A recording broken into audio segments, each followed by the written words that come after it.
बता दें sir schools का। सर अभी जो स्कूल्स को खोलने वाली स्थिति थी सर, उसमें अधिकतर राज्यों ने सर, अभी मैं 1 मिनट आपको सर निवेदन करता हूँ सर।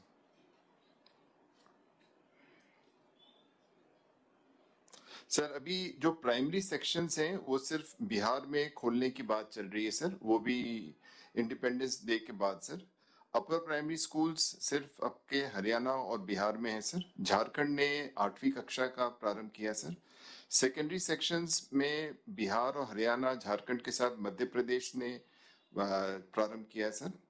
और 10th है सर आपके उड़ीसा ने भी किया सर, छत्तीसगढ़, हिमाचल ने और पंजाब ने। सीनियर सेकेंडरी बिहार, हरियाणा, झारखंड, मध्य प्रदेश और पंजाब ने। और 12वीं की कक्षाएं ज्यादातर स्टेट्स ने की हैं सर, बिहार, हरियाणा, झारखंड, मध्य प्रदेश, छत्तीसगढ़, उड़ीसा, हिमाचल और पंजाब सर। 2-3 शर्तें हैं सर जो राज्यों ने लगाई हैं सर। एक तो ये लगाया है कि जो पेरेंट्स की कॉन्करेंस होनी चाहिए स्कूल में आने के लिए, हरियाणा ने ये किया है। कोविड प्रोटोकॉल के संदर्भ में उन्होंने सर रखा है। अटेंडेंस को 50% रखा है और 50% अटेंडेंस के जो फॉर्मूला है सर वो स्कूल्स पे छोड़ा है। एक सुझाव जो माना जा रहा है सर कि हमें 1 हफ्ते बच्चों को बुलाना चाहिए और 1 हफ्ते उनको ऑफ दे देना चाहिए। इस तरह से 50% अटेंडेंस भी हो जाएगा और एक 5 दिन की क्लास के बाद जो 9 दिन का गैप आता है उससे एक तरह का जो क्वारंटाइन पीरियड है वो हो जाता है। तो इन सब इश्यूज पे विचार किया जा सकता है सर। इतना ही निवेदन है सर।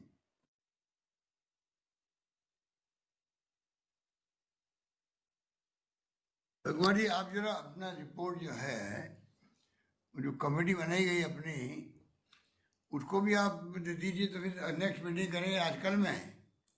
आप लोग बैठ के भी तय कर लीजिए क्या करना आ जाए।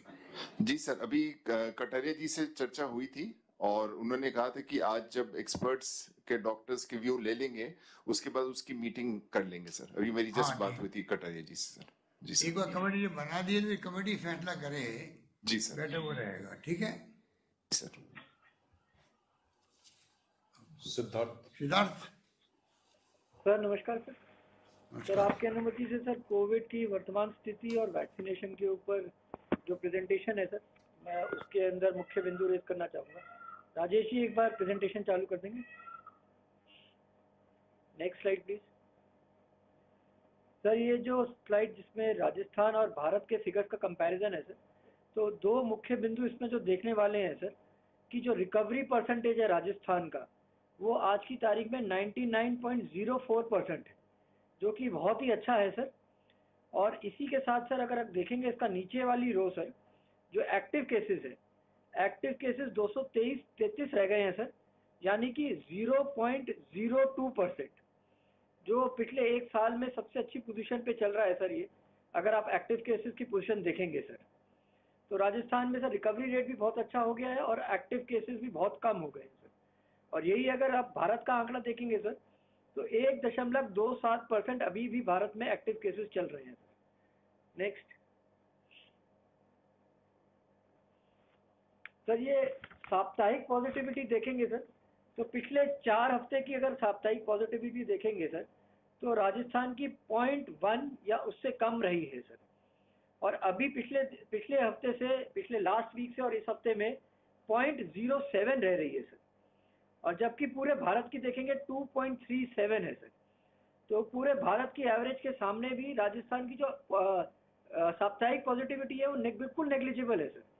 आज की तारीख में अगर हम 30,000 से 35,000 टेस्ट करते हैं तो दिन में हमारे को 20 लोगों के आसपास पॉजिटिव मिलते हैं सर। तो ये भी एक, अगर आप देखेंगे सर, ये पुराना फरवरी का भी आंकड़ा देखेंगे, जनवरी फरवरी का भी, तो ये पॉजिटिविटी, साप्ताहिक पॉजिटिविटी सबसे अच्छी है सर इस वक्त जो चल रही है पिछले 3-4 हफ्तों से सर। नेक्स्ट सर, ये डेली पॉजिटिव केसेस का पिछले 1 महीने का चार्ट है सर। इसमें अगर हम देखेंगे सर तो पिछले लगभग 32 दिनों के अंदर 20 दिनों में सर पिछले 13 दिनों के अंदर 9 दिन में हमारे 20 या 20 से कम पॉजिटिव आए हैं।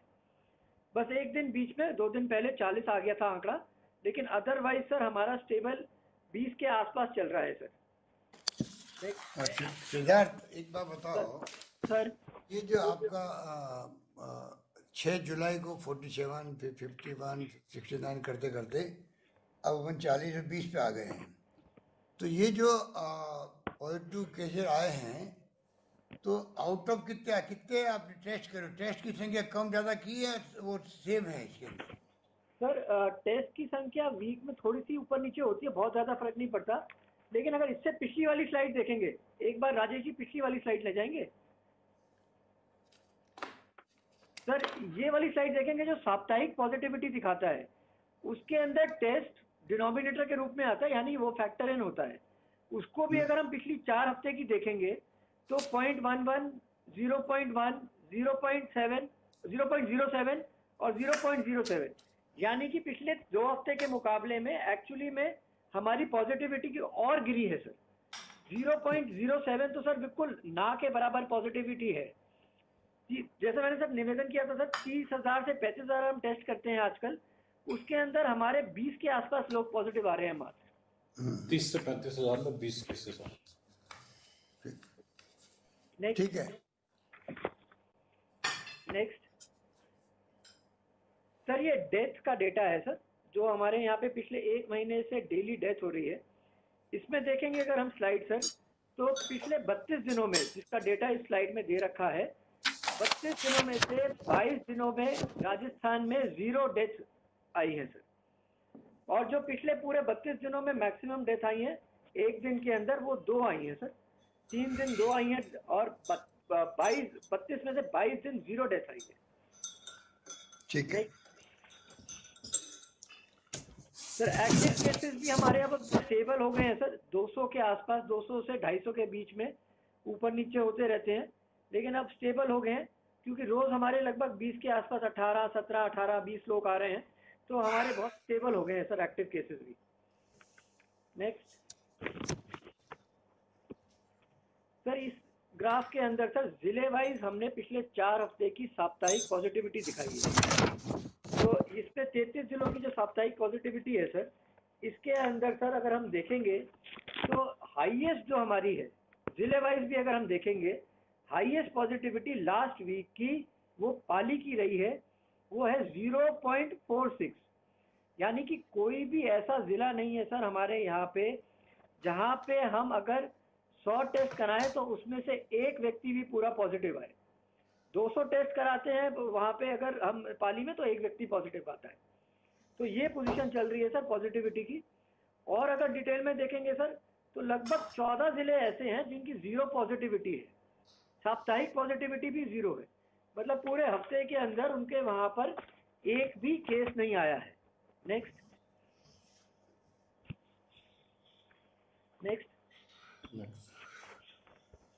सर, एक्टिव केसेस जिले वाइज हमने इसमें लिया है सर कि किस जिले में कितने एक्टिव केसेस हैं। सर लेफ्ट हैंड साइड पे स्क्रीन पे जहाँ से 12 से शुरू हुआ है, तो 12 भरतपुर, भीलवाड़ा, बूंदी, चित्तौड़, चूरू, डूंगरपुर, जालोर, झालावाड़, झुंझुनू, करौली, कोटा, प्रतापगढ़ और सिरोही, 14 जिले ऐसे हैं जहाँ पे आज की तारीख में एक भी कोरोना का पॉजिटिव केस नहीं है। जो थे सब ठीक हो गए। तो 14 जिले सर, जैसे मैंने निवेदन किया, जहाँ पे कोई भी नहीं है। उसके अलावा मात्र 7 जिले हैं जो ग्राफ के राइट हैंड साइड पे हैं, जिसमें पॉजिटिव केसेस की संख्या डबल डिजिट्स में है। जोधपुर, सीकर, अजमेर, अलवर, नागौर, उदयपुर और जयपुर। तो मात्र 7-33 में से जिले हैं जहाँ पे पॉजिटिव केसेस की जो एक्टिव केसेस के फिगर है वो डबल डिजिट्स में है। 14 में 0 है और 7 में डबल डिजिट्स है, बाकी में सिर्फ सिंगल डिजिट्स में है, 2, 3, 4, 5। नेक्स्ट उदयपुर में सिद्धार्थ जी सर। 61 है और जयपुर में तो 64 है सर। बाकी जगह तो 12, 11, 10 हो गए, 9 हो गए, सब हो गए, पर ये क्योंकि जयपुर के बराबर है लगभग है उदयपुर में, इसको क्या कारण मानते हैं? क्योंकि जयपुर और आबादी की दृष्टि से भी बहुत बड़ा फर्क है। सर ये जयपुर के जो केस हैं सर, ये पिछले 2-3 दिन में ज़्यादा आए हैं सर, 13 आए हैं। बीच में जयपुर में लगभग केस आ ही नहीं रहे थे सर। तो वो कारण है। और उदयपुर में रोज कहीं से आ रहे हैं। उदयपुर में क्योंकि इन्होंने एक वो कर रखा है सर, उदयपुर पूरे डिवीजन में हमने इनको बोल रखा है, क्योंकि पिछली बार भी शुरुआत में सर अगर आपको याद होगा सेकेंड वेव में उदयपुर डिवीजन से ही केसेस पहले आने शुरू हुए थे, क्योंकि वहाँ पे गुजरात से महाराष्ट्र से मूवमेंट रहता है। तो वहाँ पे हमने अभी भी बोल रखा है कि कोई भी केस अगर साउथ से आ रहा है, राजस्थान में अंदर आ रहे हैं, उन लोगों को आप ध्यान रख के स्पेशली उनकी सैंपलिंग कराएं। तो उदयपुर डिवीजन के अंदर पूरे, केवल उदयपुर में ही नहीं सर, बांसवाड़ा में भी जो इक्का दुक्का केस आते हैं वो उसमें से ज़्यादातर वही हैं जो बाहर से आ रहे हैं, बॉम्बे से आ रहे हैं इस वक्त, स्पेशली महाराष्ट्र वाले जो आ रहे हैं वो केसेस हमारे पॉजिटिव आ रहे हैं। ठीक है, नेक्स्ट सर, अन्य राज्यों से कल की तारीख में जो पोजीशन थी उसकी तुलना करें सर, तो राजस्थान में मात्र 20 पॉजिटिव आए थे सर। तो पूरे इंडिया में अगर देखेंगे सर तो जो 4-5 राज्य हैं जो अभी भी जहाँ पे केसेस हाई लेवल के हैं सर, वो सबसे पहले सबसे नीचे जो दे रखा है केरला है सर। केरला में लगभग 20,000 के आसपास केसेस आ रहे हैं सर, 20 से 22,000। उसके बाद महाराष्ट्र, कल थोड़े से कम हुए थे महाराष्ट्र में, लेकिन महाराष्ट्र में 6 से 8,000 के बीच में केसेस चल रहे हैं सर। फिर है तमिलनाडु और आंध्र प्रदेश जहाँ पे 2,000 के आसपास डेली केसेस आ रहे हैं। नॉर्थ में अगर थोड़ा बहुत कहीं पे बढ़ा है सर, तो वो पिछले 5-6 दिनों में हिमाचल के अंदर बढ़ा है सर। और उसका कारण हो सकता है सर क्योंकि वो हिल स्टेशन है और वहाँ पे सर जैसे सभी को विदित है, जैसे ही लॉकडाउन खुलना शुरू हुआ था तो दिल्ली और नॉर्थन रीजन से सर बहुत सारे लोग वहाँ पे छुट्टियाँ मनाने चले गए थे। तो एक हिमाचल है जो नॉर्थ और वेस्ट इंडिया के अंदर थोड़ा सा राइज उसने दिखाया है। बाकी सदर्न स्टेट्स और महाराष्ट्र अभी भी थोड़े हाई नंबर पे चल रहे हैं, वहाँ पे डेथ भी ज़्यादा हैं सर। जैसे राजस्थान में 0 डेथ थी कल, उसके मुकाबले सर केरल में 188 और महाराष्ट्र में भी उतनी थी सर। तमिलनाडु और आंध्रा में भी सर 30 और 22 डेथ थी सर। कर्नाटका में भी सर थोड़ा सा हाई है क्योंकि सदर्न स्टेट कर्नाटका में भी आता है, वहाँ पे भी 1800 से 2000 के बीच केसेस चल रहे हैं। पर नॉर्थ वेस्ट और वेस्टर्न इंडिया के अंदर अभी केसेस बढ़ने शुरू नहीं हुए। नेक्स्ट सर, आपके अनुमति सर मैं वैक्सीनेशन के बारे में निवेदन कर दूं सर। तो सर वैक्सीनेशन में सर अभी तक हमने, अभी जो मैंने थोड़ी देर पहले डेटा देखा था, 3 करोड़ 48 लाख लोगों को हमने डोज लगाई है सर। उसके अंदर जो हमारा जो टारगेट है सर 18 प्लस का, वो हमारी टारगेट जो पॉपुलेशन है 5 करोड़ 14 लाख बनती है सर। उसके अंदर से लगभग 52% लोगों को हमने फर्स्ट डोज लगा दी सर और 16% लोगों को फुल्ली वैक्सीनेट कर दिया है। तो हमारे टारगेट ग्रुप जिसको अभी वैक्सीन लगाई जा रही है उसमें से 16% लोग को राजस्थान ने फुल्ली वैक्सीनेट कर दिया है। नेक्स्ट सर, ये वैक्सीन यूटिलाइजेशन दिखाता है सर। इसके अगर डेटा देखें सर तो 3 करोड़ 33 लाख 77 हज़ार के आसपास वैक्सीन आई। ये कल तक का 5 तारीख तक का है सर, कल थोड़ी और आई थी हमारे पास। और 5 तारीख की शाम को ही 3 करोड़ 42 लाख से ज़्यादा लोगों को हमने वैक्सीन लगा दी। यानी कि हम, जैसे सर आप बार बार कह चुके हैं सर, हम एडिशनल डोज लगा रहे हैं और वैक्सीन वेस्टेज हमारा नेगेटिव में जा रहा है। आज की तारीख में 5 लाख के आसपास डोज हम बचा चुके हैं सर। और ये अभी कुछ जब हमारी और डोजेज जो पड़ी हैं, आज अगर फिगर आएगा तो ये 5 लाख से भी ऊपर चला जाएगा। नेक्स्ट सर, ये ग्राफ दिखाता है कि हमारे पास डेली कितनी वैक्सीन आ रही है और कितनी वैक्सीन हम लगा रहे हैं। तो सर अगर लास्ट के कुछ दिनों में देखेंगे तो हमारे पास जो वैक्सीन बीच में 2-3 बार ज़रूर हमारे पास काफ़ी अच्छी मात्रा में वैक्सीन आई थी सर, कभी 7 और 8 लाख वैक्सीन आई थी।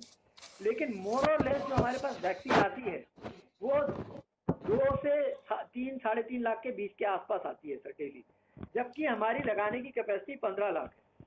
और जैसे ही हमारे पास वैक्सीन आती है सर, जनरली हमारे को एक दिन शाम को आती है, तो जैसे हमारे पास आज शाम को आएगी, हम उनको ज़िलों में बांटेंगे। तो आसपास वाले जयपुर के आसपास या उदयपुर के आसपास 2 जगह जहाँ पे वैक्सीन आती है, उसके आसपास वाले ज़िले तो हम उनको गाड़ियों को पहले ही बुला लेते हैं और वो रात को वैक्सीन ले जाके अगले दिन, यानी कि अगर आज रात को वैक्सीन लगाएंगे तो कल वो वैक्सीन लगा भी देंगे। और जो दूर दराज वाले ज़िले हैं, जैसे जैसलमेर हो गया, गंगानगर, हनुमानगढ़ हो गया, तो ये लोग फिर अगले दिन लगाते हैं। तो पर 48 घंटे के अंदर हमारे पास जो भी वैक्सीन आती है उसको हम फुल यूटिलाइज कर लेते हैं। नेक्स्ट सर, ये ग्राफ और क्लियर कर देगा सर जो मैं कह रहा था। इसमें मैंने केवल जो हमारे पास वैक्सीन रिसीव हुई है वो ली है। तो सर अगर आप पिछले हमारे 6 दिन देखेंगे तो कल हमारे पास आई सर 3,26,000, उससे पहले आई सर लगभग 2,90,000, उससे पहले आई 52,000, उससे पहले आई 3,32,000, उससे पहले आई 1,83,000, उससे पहले आई 2,10,000। अब एक दिन में इतनी ही मात्रा में वैक्सीन आती है सर, तो एक जिले के हिस्से के अंदर सर ऑन एन एवरेज एक दिन के अंदर अगर बड़ा जिला होता है तो उसको 25,000 के आसपास मिल जाती है, 20 से 25,000, और छोटा जिला होता है तो उसको 8-9 हज़ार से लेके 15,000 तक मिलती है सर। तो वैक्सीन की जो सप्लाई है सर वो हमारे को थोड़ी जितनी हमारी कैपेसिटी है, जैसे हमारी 15 लाख एक दिन में लगाने की कैपेसिटी है, उसके मुकाबले सर हमारे को 1/5 के आसपास ही वैक्सीन ऑन एन एवरेज मिल पा रही है सर। नेक्स्ट सर, जब एलोकेशन के अगेंस्ट हमारे को रिसीव हुई सर, वो उसमें मैं इंडिकेट करना चाह रहा हूँ सर। जुलाई के अंदर शुरू में जब हमारे को गवर्नमेंट ऑफ इंडिया ने कहा था कि 48,90,000 के आसपास जो राज्य सरकार को जो फ्री में वैक्सीन लगती है वो उपलब्ध कराई जाएगी, लेकिन हमारी स्पीड अच्छी थी सर। हमारे पास जैसे ही वैक्सीन आती थी, जैसा मैंने बताया, उसको हम तुरंत ही यूज़ कर लेते थे। और राजस्थान के अंदर सर एक अच्छी बात ये भी है कि वैक्सीन हेजिटेंसी ना के बराबर है। सब जगह लोगों की डिमांड ज़्यादा है, सप्लाई हमारी कम हो पा रही है, तो जैसे ही हम यूज़ कर लेते थे हम और मांग लेते थे। तो ये करते करते 48,90,000 के अगेंस्ट हमारे को 77 लाख वैक्सीन हम गवर्नमेंट ऑफ इंडिया से हम राज्य सरकार के लिए, यानी कि जो फ्री में लगाई जाती है वैक्सीन, वो लेने में सफल रहे। यानी कि जितना हमारे को एलोकेशन दिया था उसका 157%। इस वक्त भी सर गवर्नमेंट ऑफ इंडिया ने हमारे को 53 लाख का इंडिकेशन दिया है जो राज्य सरकार को अगस्त के अंदर वैक्सीन उपलब्ध कराएंगे। उसमें से सर हमारे पास कल तक लगभग 14 लाख वैक्सीन आ गई, यानी कि 26% आ गई। ये भी सर इसका एक मुख्य कारण यही रहा है कि हमारे पास जो वैक्सीन आई हमने लगा ली और डिमांड करी और फिर वहाँ से और आई है। क्योंकि अगली स्लाइड में जो आप शेड्यूल देखेंगे सर, राजेश जी अगली स्लाइड में जाएंगे, तो शेड्यूल अगर देखेंगे सर तो अगस्त के लिए जो गवर्नमेंट ऑफ इंडिया ने शेड्यूल दिया था हमारे को, उसमें 1 अगस्त से लेके 6 अगस्त तक कोई भी वैक्सीन शेड्यूल नहीं थी। लेकिन क्योंकि हमने लगा के ख़त्म कर दी थी और 1 तारीख को जो आई, 2 को आई, फिर उसको लगा के ख़त्म कर दी, तो वो रोज़ फिर हमारे को अब वैक्सीन वहाँ से आ रही है। हालांकि 2 से 3 लाख ही आ रही है। तो ये आगे का शेड्यूल है सर। तो जो हमारे को उन्होंने वैक्सीन देने का जो इस वक्त इंडिकेट करा है अगस्त में कब देंगे, 7 तारीख को जैसे 2,67,000 आने की संभावना है सर। आज कुछ आने की संभावना है लगभग 3 लाख के आसपास जो हमारे को इंडिकेशन मिला है। वो रात को हमने गाड़ियाँ बुला ली हैं सर, रात को उसको भी हम बांट देंगे सर। दिक्कत हमारे को ये आती है सर, जैसे हमारे पास रोज़ 3-3 लाख आती है तो हमारी गाड़ी रोज़ जाती है, जिलों से रोज़ आती है, तो वो भी समस्या रहती है। और ज़िलों को भी अब आगे CHC PHC तक फिर रोज़ भिजवानी पड़ती है। और थोड़ा सा उसमें ये भी रहता है सर, 2-2 लाख रोज़ आती है तो पब्लिक को भी हम बहुत पहले से नहीं बता पाते कि कल हम आप पे लगा पाएंगे कि नहीं लगा पाएंगे। तो ये थोड़ी बहुत समस्याएं सर हम फेस कर रहे हैं सर वैक्सीनेशन के अंदर। नेक्स्ट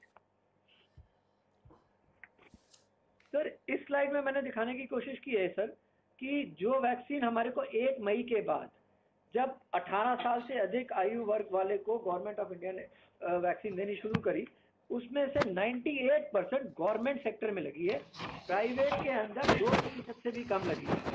उसका मुख्य कारण सर क्योंकि एक गवर्नमेंट के अंदर फ्री है, दूसरा गवर्नमेंट में हम जगह जगह पर नीचे तक लास्ट एंड तक पहुंच गए हैं और जहां जहां हमारे को मिलती है जगह, वहां पे सब जगह हम वैक्सीन लगा रहे हैं। और हमारी जो टीम है काफ़ी अच्छे से काम कर रही है इसके अंदर और काफ़ी अच्छे से लोगों को वैक्सीन लगाती है।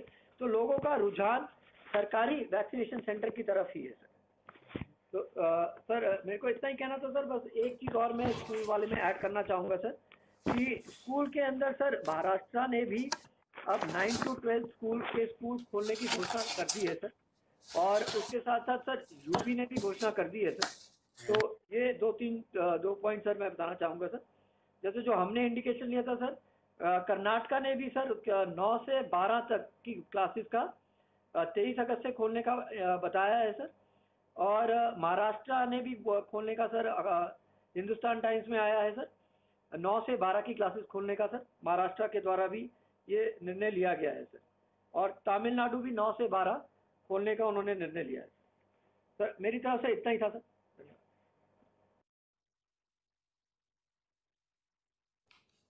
ये बताओ सिद्धार्थ, ये प्राइवेट सेक्टर जो है वहाँ पे ये जो बहुत कम वैक्सीनेशन हो पा रहा है, इसका क्या कारण माने हम लोग?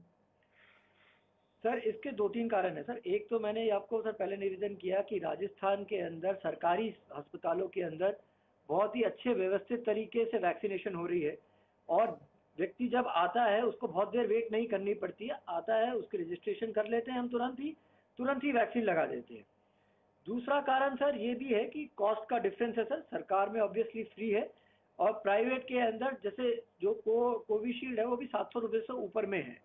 तो अगर एक परिवार में 4 लोग हैं और चारों को 2 डोज लगनी है, यानी कि 8 डोज हो गई एक परिवार में, और हम 700 रुपये 750 रुपये अगर एवरेज माने ये आपने ये बता दिया, वो तो आप पिछली बार बता दिया। तो मेरा मतलब है जो जो जो प्राइवेट हॉस्पिटल जाते हैं, जहाँ 2 लाख का बिल बनता है, 4 लाख का बनता है, 5 लाख का बनता है, वहाँ वो लोग जाते हैं जो लाखों रुपए के बिल जमा करने के लिए कैपेसिटी रखते हैं। तो और वो अस्पताल भरे पड़े रहते हैं सभी प्राइवेट वाले। तो वैक्सीन को लेके जो यहाँ 1000 लोगों की 500 लाइन में खड़े होना मंजूर कर लेते हैं, वहाँ नहीं जा रहे, तो इसका मतलब मैं तो पहले भी मैंने कहा शायद ये हो सकता है कि जो क्रेडिबिलिटी जो एक वैक्सीन की खुद की डिस्प्यूट में आ गई थी कि पता नहीं वैक्सीन नकली है असली है, जैसे वो महाराष्ट्र में हुआ या वेस्ट बंगाल में, कलकत्ता में हो गया। तो ये जो स्थिति है, क्या ये कारण हो सकता है? क्या आपने पता करवाया? पिछली बार आपने कहा था कि अमाउंट की बात। और सर बिल्कुल सर, ये भी एक कारण है सर, क्योंकि बंगाल के अंदर ऐसा हुआ है सर केस में, और एक अन्य राज्य में भी हुआ है, और राजस्थान में सर जो गवर्नमेंट में लगती है वो सबको पता है सर। क्योंकि जैसे सर हमने, अगर आपको याद होगा सर, सेकेंड वेव के अंदर भी सर जो दवाइयाँ भी थी सर वो हम सरकार से रेमडेसिविर भी दे रहे थे, तो उसकी भी क्रेडिबिलिटी थी। अदरवाइज बाहर से प्राइवेट से लेने से लोग डरते भी थे कि वो सही आएगी कि नहीं आएगी, लेकिन जो RMSCL और कलेक्टर्स के माध्यम से भिजवाई उसके अंदर भी बहुत अच्छा रिजल्ट आया था सर। तो जो राजस्थान के अंदर सर सरकारी अस्पतालों में व्यवस्थाएं की गई हैं और उसकी जो क्रेडिबिलिटी है, और ये बात सही है सर, अगर प्राइवेट में नकली जो निकल के आई वेस्ट बंगाल में, उससे लोगों में काफ़ी इफेक्ट तो आया ही है सर। ठीक है, इसके बाद में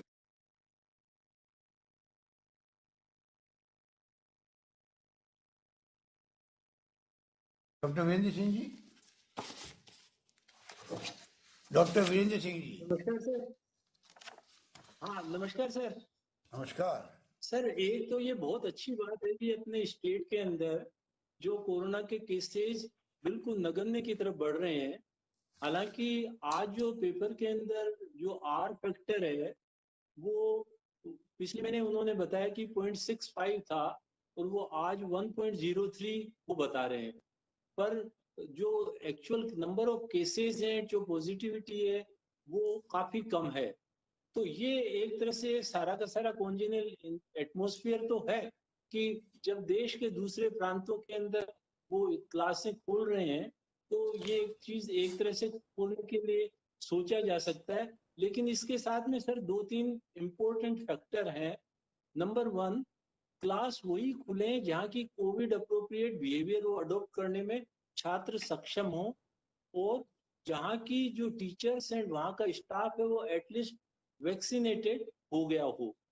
दूसरी बात ये है कि वो पूरे टाइम के लिए नहीं खुले, जिससे कि वो खाना लेकर बच्चा जाए या वो पानी लेकर जाए तो खाने के लिए मास्क उतारना पड़े, ऐसी स्थिति नहीं हो। महाराष्ट्र में एक अच्छी बात वो कर रहे हैं कि जो स्कूलों के अंदर बड़ी अच्छी काउंसलिंग कर रहे हैं कि थूकना नहीं है, क्योंकि थूकने से ये कोरोना का प्रसार की आशंका बढ़ जाती है, तो थूकना नहीं है। और जो भी जो चीज है उसके अंदर वो कर सकें। अब इसके अंदर एक बात जो मैं कहना चाह रहा हूं सर कि हाँ सॉरी सर, एक बीच में आ गया। हाँ, एक बात जो मैं कहना चाह रहा हूँ कि अभी भी हमारे इंडिया के अंदर ही नहीं बल्कि विश्व के काफी देशों के अंदर काफी हाई संख्या के अंदर केसेज आ रहे हैं। और इवन जो चीन है जहां से वायरस जनरेट हुआ, वहां भी डेल्टा की मार से वो सफर करने लग गया। तो ये एक तरह से अभी हमारे राज्य में भी यदि हम इसकी तुलना करें तो जैसे चूल्हे की आग होती है, उसके अंदर आग तो बुझ गई लेकिन जो अंगारे हैं वो सुलग रहे हैं। और जरा सा appropriate behaviour miss appropriate behaviour मिलते ही वो वापस आगे धधक सकते हैं। और इसका एक जो आगे आने वाले टाइम में जो रक्षाबंधन है, वो एक महत्वपूर्ण बात है कि रक्षाबंधन वो त्योहार है जिसमें कि हाईएस्ट नंबर ऑफ मूवमेंट होता है पीपल का। चाहे बहनें घर जाएं चाहे भाई घर जाएं, मूवमेंट काफी ज्यादा अपने समाज के अंदर होता है। तो वो एक पिछली साल की अपन याद करें सर, 22 तारीख को। वो रक्षाबंधन वो टाइम था जबकि अपने केसेज फर्स्ट वेव के अचानक बढ़े थे, उसके बाद में वो पीक आया था। तो अभी हम यदि खोलने का सोचते हैं स्कूल तो 9th ऑनवर्ड का सोचें, लेकिन उससे पहले नहीं, क्योंकि वो कोविड अप्रोप्रिएट बिहेवियर नहीं कर पाएंगे। और दूसरी चीज ये जो हम करें इसका, तो आगे जैसे ही केसेस नंबर बढ़े हमें तैयारी करनी चाहिए कि तुरंत वापस इसको हम रिवर्ट भी कर सकें। इतना ही कहना था सर, धन्यवाद। थैंक यू डॉक्टर साहब, thank you. Doctor Sudhir Bhandari ji. Good evening sir, good afternoon sir. मैं पूरा एक परिदृश्य देना चाहूँगा सर कि हम लोग almost peak of second wave को क्रॉस कर चुके हैं सर, और हम इम्पेंडिंग थर्ड वेव के बीच में खड़े हैं सर, जिसका कि काफ़ी स्टेटिस्टिकल एनालिसिस से ये असेसमेंट हुआ कि सितंबर से अक्टूबर तक हमें थोड़ा केयरफुल रहना है। मैं ओवरऑल एक परिदृश्य देना चाहूँगा सर। थर्ड वेव जो कि हम एंटिसिपेट कर रहे हैं वो ये डिपेंड करेगी सर कि क्या ये डेल्टा वायरस ही अफेक्ट करेगा या कोई नया वेरिएंट आने वाला है, कोविड एप्रोप्रिएट बिहेवियर का हमारा क्या स्टेटस होता है, और वैक्सीन कवरेज कितना होता है। सर अगर वायरस रिप्लिकेट करता है तो अधिक खतरनाक वेरिएंट बनने की हमको आशंका रहती है। सर एक ब्लूमबर्ग रिपोर्ट आई है जो IIT कानपुर और हैदराबाद से निकली है सर। उन्होंने ये प्रेडिक्ट किया है सर कि हमको अगस्त से लेके अक्टूबर तक थर्ड वेव और आने वाले केसेस के सर्च के लिए केयरफुल रहना पड़ेगा सर। इस स्प्रेड ऑफ द केसेस के अंदर सर थोड़ा आर फैक्टर का एक बहुत बड़ा रोल है। आर फैक्टर एक वो फैक्टर है सर जिससे कि वायरस की इन्फेक्टिविटी का पता लगता है। मैं आमजन को बताना चाहूँगा कि आर फैक्टर नॉर्मली 0.6 से नीचे होना चाहिए। अगर आर फैक्टर 1 से अधिक होता है तो इससे स्प्रेड होने का डर रहता है सर। अभी आज की तारीख में सर हमारे देश में 8 राज्य ऐसे हैं जिसमें आर फैक्टर 1 से अधिक है।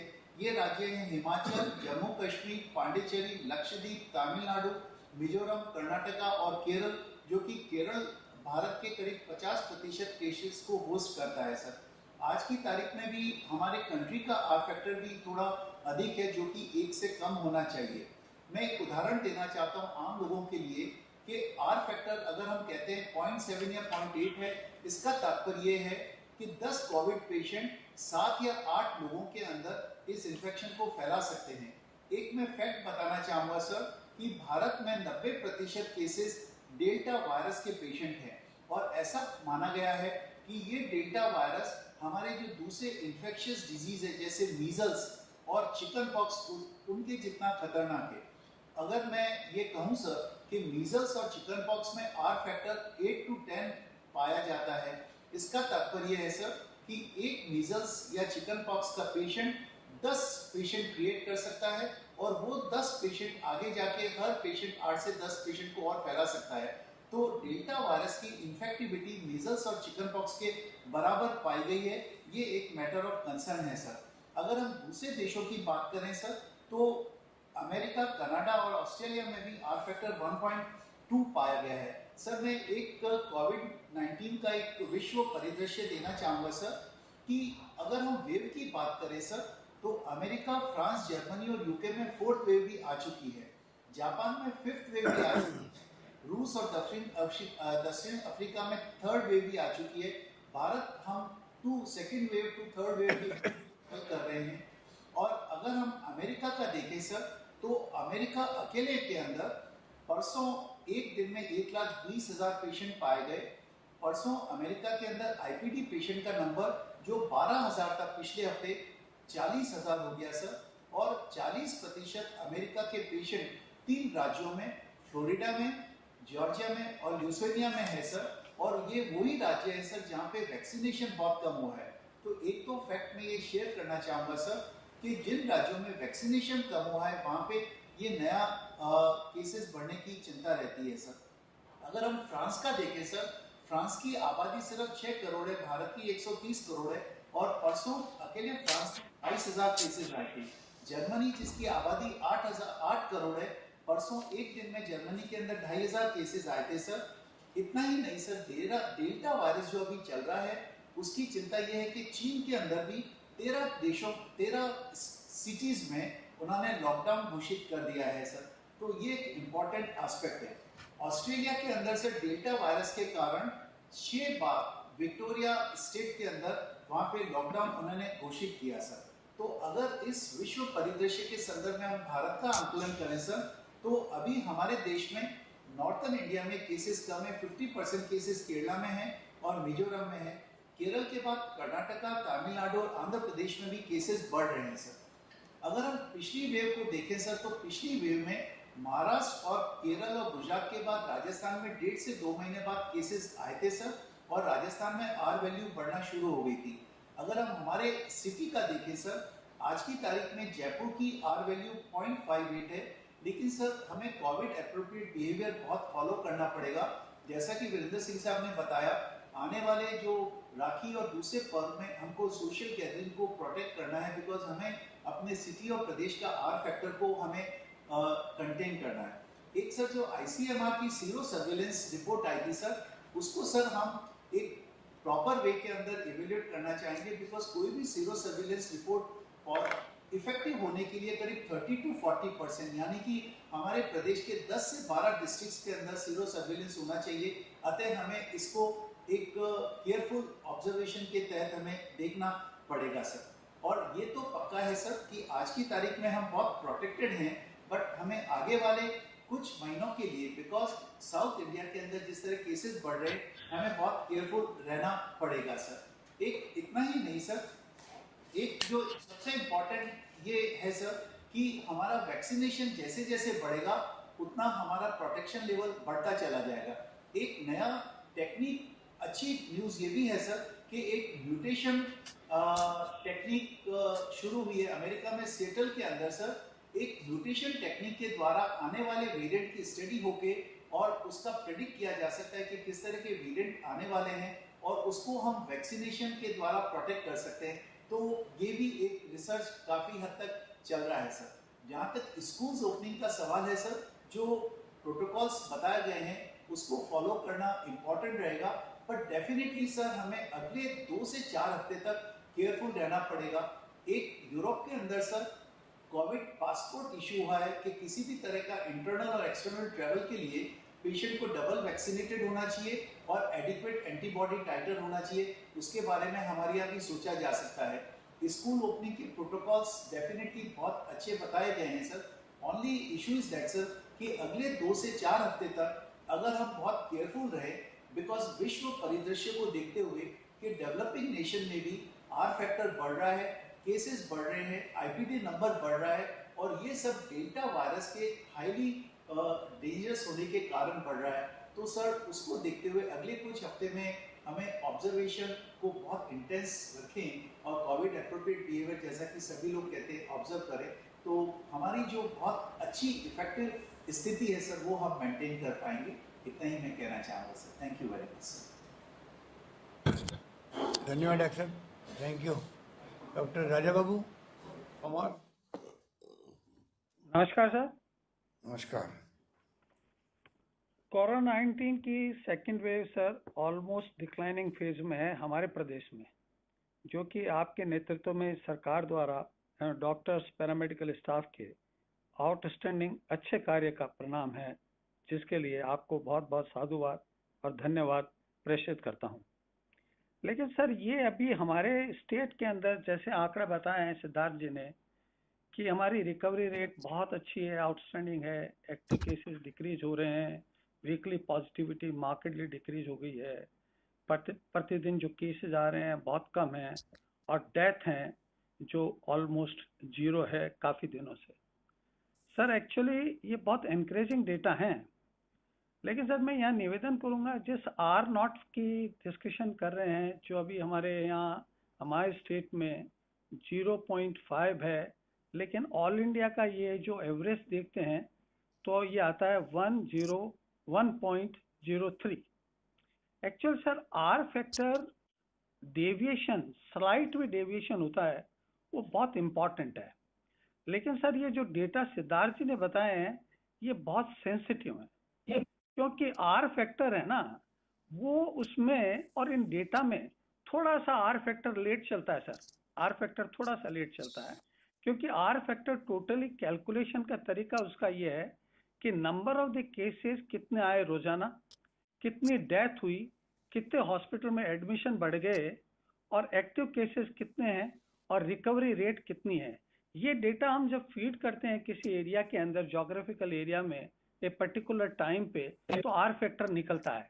तो अभी हमारा आर फैक्टर बहुत अच्छा है, क्योंकि हमारे ये फैक्टर बहुत अच्छे हैं जो सिद्धार्थ जी ने बताए हैं।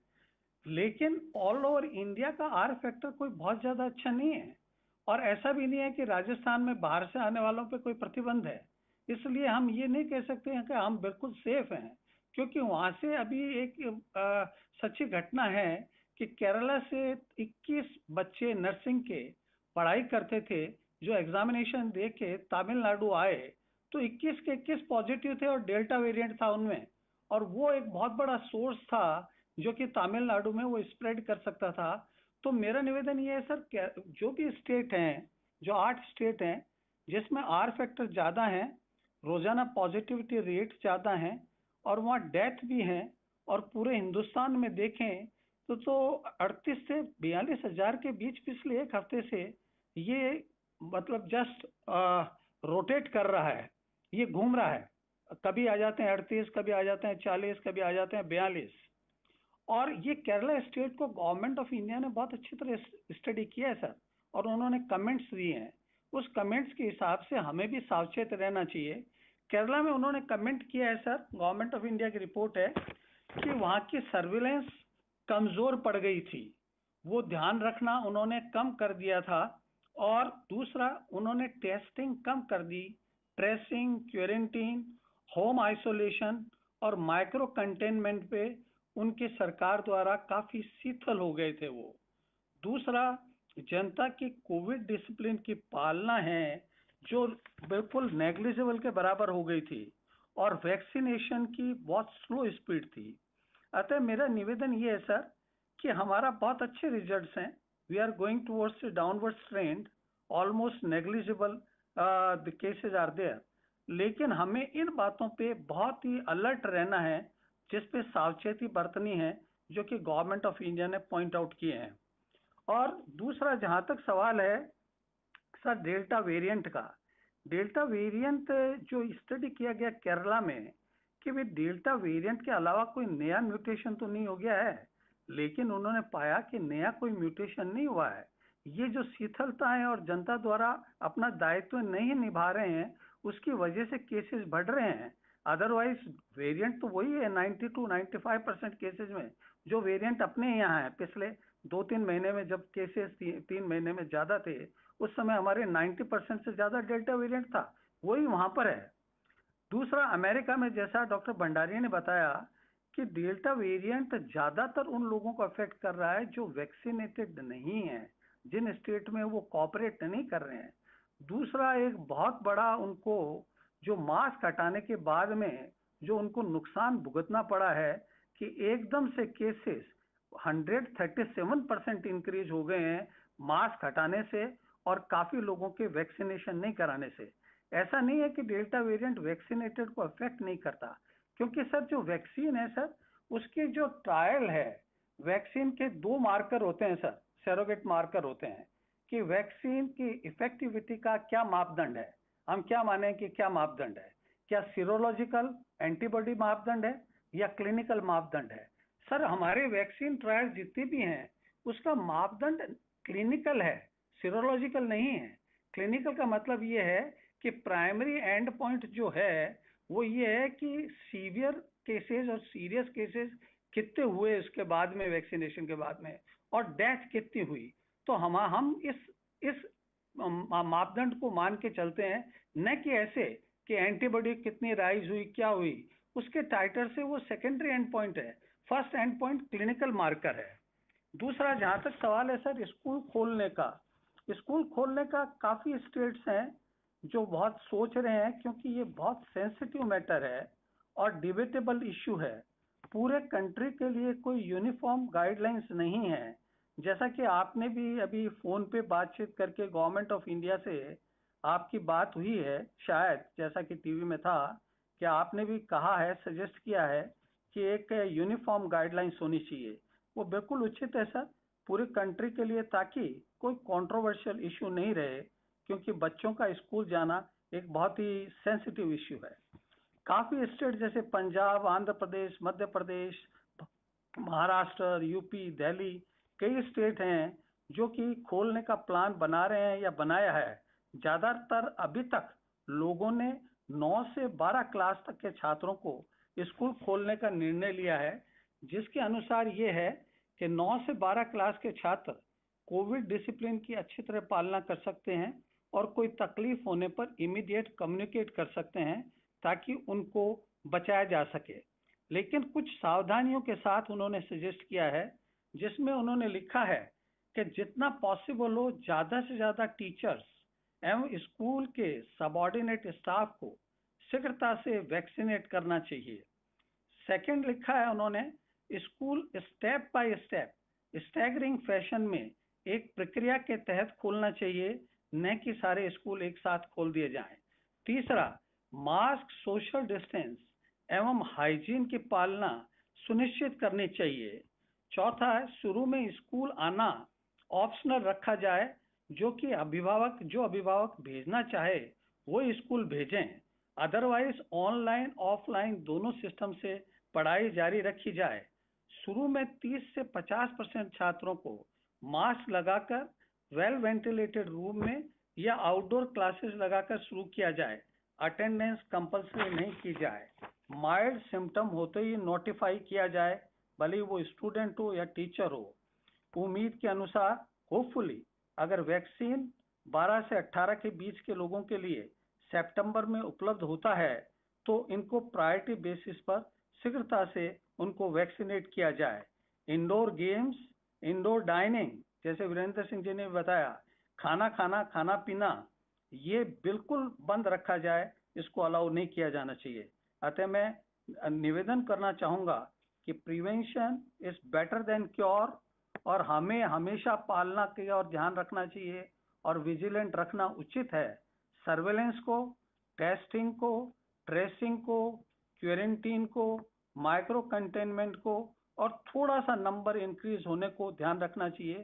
साथ में हमें बिल्कुल ऑब्जर्वेंट होना चाहिए जीनोमिक सीक्वेंसिंग के लिए, जो आपके तत्वाधान में आपके डायरेक्शन के हिसाब से किया जा रहा है।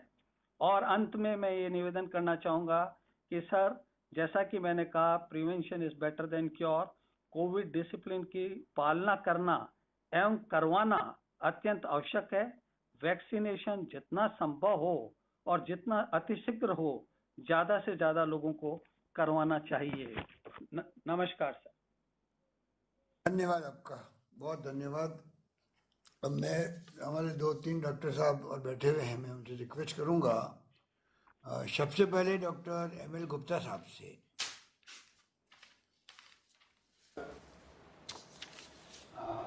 वैसे तो प्रिंसिपल साहब ने, डॉक्टर वीरेंद्र सिंह साहब ने, डॉक्टर राधा ने काफ़ी कुछ डिस्कस कर लिया है। मैं अपना एक्सपीरियंस जो हमारा JK Lon हॉस्पिटल का है, स्टेट का है, बच्चों से रिलेटेड कोविड, वो शेयर करना चाहता हूँ। हमारा जो फर्स्ट वेव थी उसमें बच्चों का जो परसेंटेज था कोविड से कोविड पॉजिटिव थी वो 8.6% था।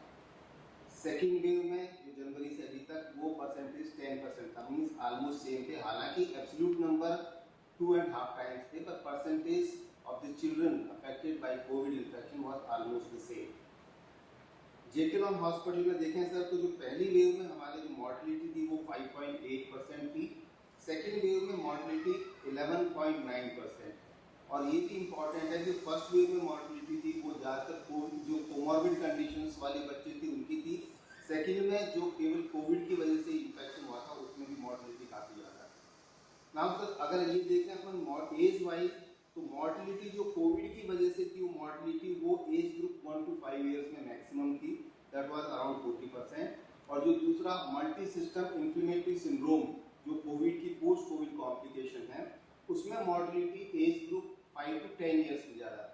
तो हमारे ऑब्जर्वेशन ये है कि कोविड की वजह से भी और मल्टी सिस्टम इन्फ्लेमेटरी सिंड्रोम की वजह से भी मॉर्टलिटी कंपैरेटिवली बिलो 10 ईयर वाले बच्चों में ज़्यादा है, अबाउट 10 ईयर वाले बच्चों में कंपैरेटिवली मॉर्टलिटी कम है। अब हमारे यहाँ जो जेके लॉन हॉस्पिटल में है वो लास्ट 17 जुलाई के बाद में JK Lon as well as RUHS में एक भी केस रिपोर्ट नहीं हुआ है, अभी कोविड कोई भी पेशेंट एडमिट नहीं हुआ है। तो इन सब ऑब्जर्वेशंस को देखने से ये है क्लियर कि सर कंपैरेटिवली 10 साल से ऊपर वाले बच्चे में सीवियरिटी कम है। तो अगर अपन स्कूल खोलना चाहते हैं, दूसरी बात वीरेंद्र सिंह सर ने भी कहा कि 22 अगस्त को वो है राखी है, तो तब तक राखी वाला अगस्त वाला टाइम ही निकल जाएगा, तो 22 अगस्त तक देखें अपन, तब तक ये ट्रेंड भी पता लग जाएगा अपन को जो साउथ से केसेस अपने नॉर्थ में बढ़ रहे हैं कि नहीं बढ़ रहे हैं। 22 अगस्त तक अपन वेट करें क्या ट्रेंड रहता है, उसके बाद we can decide whether to open the school और not. And if you are planning to open the school जैसे कि पहले बताया है तो स्टैगरिंग वे में होना चाहिए, about 10 years mean almost 9 class के ऊपर वाले बच्चों का खोलें, उस पर भी 50% स्ट्रेंथ बच्चों को बुलाएं, 50% टाइम के लिए स्कूल खोलें, जैसे कि 3-4 घंटे के लिए खोलें, लंच का सिस्टम ही नहीं, लंच अपने बच्चे घर पर जाके करें। और ये है कि अपन वेट करके ट्रेंड देख के उसके बाद डिसाइड कर सकते हैं। थैंक यू डॉक्टर, धन्यवाद आपका। Doctor Ram Babu Sharma ji. Sir good afternoon. Sir मैं रिगार्डिंग बच्चों के आने वाले कोविड की थर्ड वेव और इसमें वैक्सीनेशन के रोल के बारे में थोड़ी सी बात करना चाहूँगा। सर एक चीज़ मैं शेयर करना चाहता हूँ कि सर US के अंदर मॉडर्ना की वैक्सीन के ऊपर बच्चों में ट्रायल हो चुकी है और वहाँ 12 से 17 साल की उम्र में वैक्सीन लगाना शुरू किया जा चुका है। सर चाइना अपने साइनोवेक बायोटेक वैक्सीन है वो इन्होंने 3 साल से 17 साल की उम्र के बच्चों में देने शुरू कर दिए हैं। तो हमारा देश का प्रयास ये रहेगा कि छोटे बच्चों में वैक्सीन की ट्रायल्स हो जाए। तो हमारे यहाँ 4 जगह पर वैक्सीन की ट्रायल चल रही है sir, AIIMS new Delhi, AIIMS Patna, Rohtak और नागपुर के अंदर ट्रायल्स चल रही हैं। फर्स्ट डोज ट्रायल की लगभग कंप्लीट हो गई है, सेकेंड डोज के बाद रिजल्ट आना शुरू हो जाएगा। बच्चों में वैक्सीन के कारण कभी कभी मायोकार्डाइटिस और थ्रोम्बोसाइटोपेनिया और थ्रोम्बोसिस जैसे कॉम्प्लिकेशंस होते हैं, उसकी सेफ्टी प्रूव होते ही यदि वैक्सीन सप्लाई हमारी इम्प्रूव होती है तो हमें केंद्र सरकार को ये सुझाव देना चाहिए कि आने वाले टाइम में जैसे हम सोच रहे हैं कि 9वीं से लेकर 12वीं तक के बच्चों को स्कूल भेजें तो उनको पहले वैक्सीन लगा करके भी स्कूल बुलाया जाए, तो उससे हमें काफ़ी कोरोना को रोकने में बच्चों में मदद मिलेगी। सर दूसरी बात सर मैं एक अच्छा डेटा ये शेयर करना चाहता हूँ कि ICMR के जो सर्वे के अंदर 29 जुलाई को प्रकाशित हुआ था उसमें हमारे, हालांकि भंडारी सर ने कहा था कि वो थोड़ा सा लिमिटेड एरिया की जगह एक्सटेंसिव डिस्ट्रिक्ट्स में होना चाहिए था, पर हमारी MP के बाद जो है सीरो पॉजिटिविटी रेट जो है सबसे अच्छी थी राजस्थान की, MP में 79% थी, राजस्थान में 76.2 थी।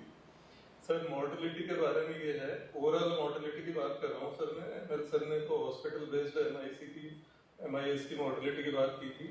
ओवरऑल मॉर्टेलिटी के बारे में बच्चों में अच्छी चीज ये है कि फर्स्ट वेव के अंदर 0.6% टोटल पॉपुलेशन में मॉर्टेलिटी रेट थी, जबकि बच्चों में इसका करीब 1/6 0.1% ही नोट की गई थी। सेकेंड वेव के अंदर सर मॉर्टेलिटी ओवरऑल 0.2% थी, जबकि बच्चों में इसकी 10 गुना कम 1.02% थी। सर बच्चों में कोविड की थर्ड वेव का ज़्यादा दुष्प्रभाव नहीं हो और तेजी से नहीं फैले, इसके लिए मैं कुछ सुझाव ये देना चाहता हूँ कि यदि थोड़ी कम वैक्सीन सप्लाई होती है तो भी उसमें हम थोड़ा प्रायोरिटाइज कर लें सर। हमारे यहाँ already pregnant and lactating mothers का वैक्सीनेशन शुरू हो गया है, तो इनको प्रायोरिटाइज करें कि इन सभी मदर्स को जो है जल्दी से जल्दी वैक्सीन करें। इसी तरह स्कूल टीचर्स के अलावा जो सपोर्ट स्टाफ है, हमारे ऑटो ड्राइवर्स हैं, जो बसेज हैं बच्चे को ले जाती हैं घर से वहाँ तक, उन सभी के ड्राइवर कंडक्टर और सभी स्टाफ को पहले चेक कर लें कि ये सभी ऑटो ड्राइवर और बस कंडक्टर वगैरह वैक्सीनेटेड हों सर। इसी तरह हमें प्रायोरिटी देनी होगी उन पेरेंट्स को जिनके यंग बच्चे हैं, छोटे छोटे बच्चे जिन पेरेंट्स के हैं उनको पहले प्रायोरिटाइज करके वैक्सीनेशन करें। सभी health care worker, frontline workers जिनके यंग चिल्ड्रन हैं उनको, हालांकि ज़्यादातर का वैक्सीनेशन हो गया है फिर भी कुछ छूट गए हैं, उनको थोड़ा सा हमें मोटिवेट करके और इस चीज़ को करें सर। स्कूल जब हम खोलें तो हमारे सर ऑलरेडी एक एग्जिस्टिंग इंफ्रास्ट्रक्चर है, स्कूल हेल्थ प्रोग्राम। इस स्कूल हेल्थ प्रोग्राम में डॉक्टर हैं, नर्सेज हैं, ये सब इन्वॉल्व रहती हैं। इनकी मदद लेते हुए हमें कोविड अप्रोप्रिएट बिहेवियर पर डेली सेशंस करवाएं, जिससे बच्चे लगातार सूचित रहें और उसकी पालना करें। इसी तरह सोशल वेलफेयर डिपार्टमेंट के थ्रू आंगनवाड़ीज एवं उनके वर्कर्स को यूज करते हुए बच्चों में कोविड और पेरेंट्स को भी कोविड अप्रोप्रिएट बिहेवियर के बारे में संपूर्ण जानकारी हेल्थ एजुकेशन के रूप में दे दी जाए sir. Thank you so much sir, मैं कहना चाहता हूँ। धन्यवाद डॉक्टर मनीष शर्मा जी। मनीष शर्मा जी सर नमस्कार। सर जेके लॉन हॉस्पिटल के अंदर जो इमरजेंसी और आईसीयू के अंदर हमने काम करा, तो हमारी एक अनपब्लिश स्टडी के हिसाब से जो बच्चे हमारे पास आए, जैसा ML गुप्ता सर ने कहा, ज़्यादातर बच्चे 1 से 5 साल के पीरियड के अंदर आए थे। और ये हमने देखा कि उनमें करीब 80% बच्चों के अंदर जो सिम्टोमेटोलॉजी, जो लक्षण थे, वो खांसी, जुकाम, बुखार के साथ आए थे।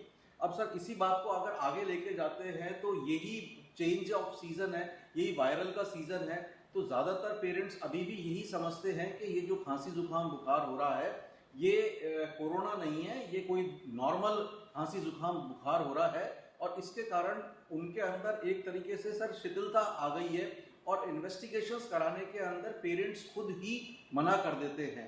तो सर ये जो शिथिलता आ रही है, क्योंकि जब हमने सेकेंड वेव को फेस करा था उस समय भी यही हुआ था कि पेरेंट्स इन्वेस्टिगेशंस के लिए हाँ ही नहीं करते थे और फिर वो अनडायग्नोस्ड पेशेंट ठीक होके चले जाते थे, क्योंकि बच्चों में मॉर्टेलिटी नहीं है। और उसका नतीजा ये हुआ कि हमारे पास MISC के काफ़ी सारे पेशेंट आए जो कि कोरोना से भी ज़्यादा गंभीर कॉम्प्लिकेशन था। कोरोना से फिर भी बच्चे ठीक हो जाते थे, लेकिन MISC के अंदर करीब 12.5% की हमारी मृत्यु दर निकल के आई थी जेके लॉन के अंदर जो बच्चे भर्ती हुए थे। तो सर ये किसी भी तरीके से पेरेंट्स को खांसी, जुकाम, बुखार, कुछ केसेस 20% केसेस के अंदर उल्टी दस्त करके भी आए थे, 1-2 को दिमागी बुखार भी हुआ था। तो ये जो पेरेंट्स इन्वेस्टिगेशंस कराने के लिए मना करते हैं, उनको हमेशा मोटिवेट करके रखना पड़ेगा IEC के माध्यम से या कैसे भी, कि खांसी, जुकाम, बुखार होने के ऊपर वो अपने बच्चों की जांच जरूर कराएं। ये तय है कि बच्चों के अंदर मृत्यु दर कम है, लेकिन बच्चों के अंदर MISC का जो इंसिडेंस है वो बड़ों के मुकाबले कहीं गुना ज़्यादा है और वो कोविड से ज़्यादा खतरनाक बीमारी है। अगर हम केरला की बात करें तो सर रिसेंट डाटा केरला में ये कहता है कि जो प्रेजेंट वेव केरला में चल रही है उसमें करीब 14 से 15% बच्चों का इन्वॉल्वमेंट उनको देखने को मिल रहा है। तो इस तरीके से वो आगे अपने डाटा को एक्स्ट्रा प्लॉटेड करते हैं, तो वो कहते हैं कि अगर यही हमारा प्रेजेंटेशन रहा तो करीब 3 से 4 लाख बच्चे केरला के अंदर थर्ड वेव के अंदर इन्फेक्ट हो जाएंगे।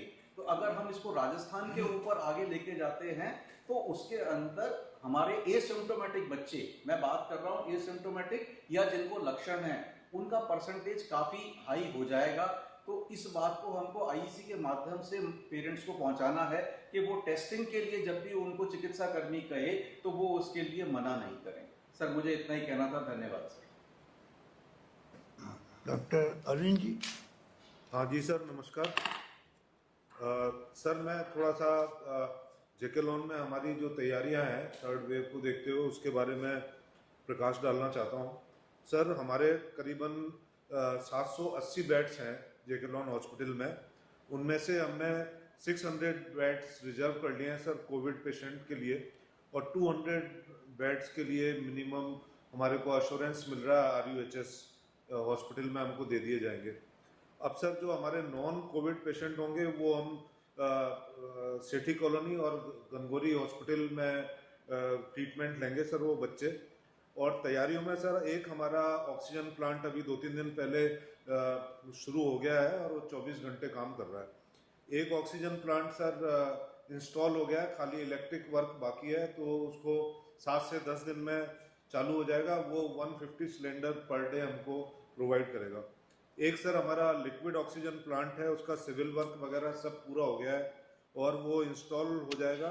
उसमें 20,000 लीटर ऑक्सीजन लिक्विड ऑक्सीजन हमारे पास रिजर्व में रखी जा सकेगी। इसके अलावा सर हमारे 20 बेडेड बहुत ही बढ़िया ICU बन के तैयार है और रेडी टू शिफ्ट है। 20 बेडेड SDU भी रेडी टू शिफ्ट है, जल्दी हम उसमें कभी भी शुरू कर सकते हैं। इसके अलावा सर हमारे 100 बेडेड ICU के लिए प्रोसेस चल रहा है और मेरे ख्याल से वो 1-1.5 महीने में वो भी हमारे पास होगी।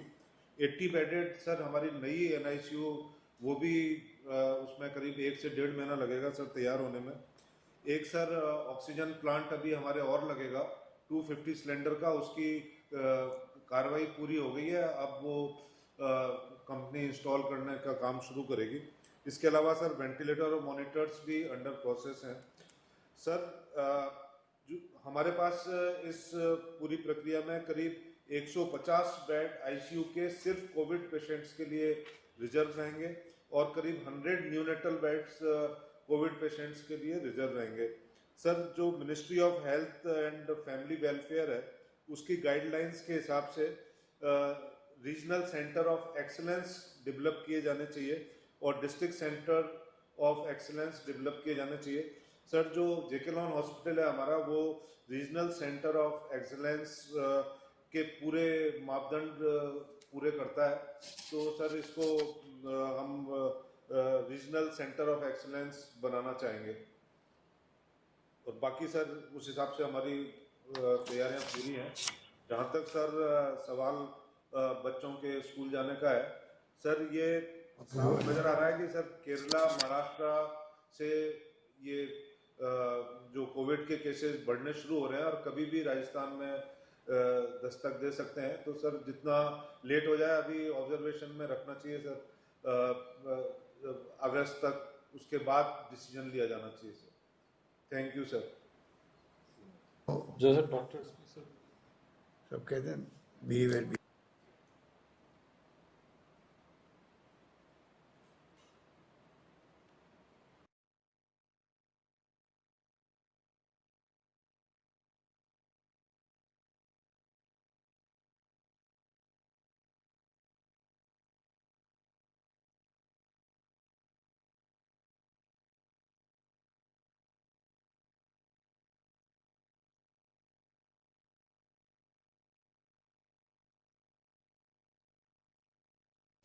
निरंजन आर्य जी, चीफ सेक्रेटरी साहब। Thank you sir. बात तो सारी हो ही गई सर, इससे कोई खास बात है नहीं है। ठीक कह रहे सुभाष गर्ग जी। सर वो भरतपुर मंत्री जी के साथ है, धारीवाल जी के साथ। शिवाल गर्ग जी धारीवाल जी के साथ वो साथ है। रघु शर्मा जी मंत्री जी आ गए हमारे फ्रेश होके। रघु शर्मा जी सर ठीक है, सब सुन अच्छी तैयारियां हैं, कोई दिक्कत नहीं है सर। कल आ जाऊंगा सर शाम को। अकेले जाके आ गए, कल शाम को हम लोग को लिया थे भैया, हम भी तो 1.5 साल से घर में बंद हैं। आपकी अनुमति की बिना आप मीटिंग कीजिए जल्दी, कल परसों मीटिंग करके फिर देखिए कब तक करना। कल आ जाऊंगा सर, कल शाम को आ जाऊंगा सर। नहीं हुई, कल शाम को आएंगे सर। कल शाम को आ गए थे? कल शाम को आएंगे सर। आएंगे, अच्छा ओके। तो कल आगे फिर मीटिंग कर लीजिए, परसों मीटिंग कर लीजिए। जी सर, जी सर, जी सर, जी सर। चलो, थैंक यू वेरी मच।